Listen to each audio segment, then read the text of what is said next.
عذب ماء فاذکرونی او سمیتم بے غریب او شہید فانضبونی، او میرے شیعو جب کبھی ٹھنڈا اور میٹھا پانی پیو تو میری پیاس کو یاد کر لینا، اور جب سنو کہ کوئی مسافر حالت غربت میں مارا گیا تو میری غربت پر اشک غم بہا لینا۔ کہتے ہیں یا لیتکم فی یوم عاشوراء جمیعا تنظرونی کیف استسقی لطفلی فابوا ان یرحمونی، اے کاش کہ تم روز عاشوراء موجود ہوتے اور اپنی ان آنکھوں سے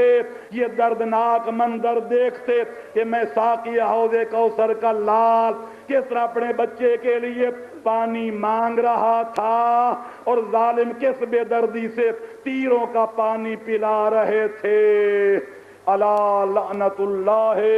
علی القوم الظالمین۔